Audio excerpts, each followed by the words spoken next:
Damaged wheel is done in a similar manner to the other components in the machine. Loosen the nuts and bolts. Take the nuts and bolts of the wheel from the machine frame. Remove the wheel and then bring back the new wheel or the wheel that needs to be replaced.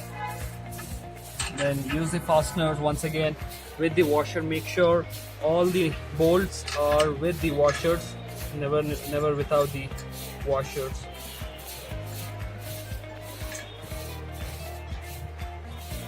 Use the tools once again to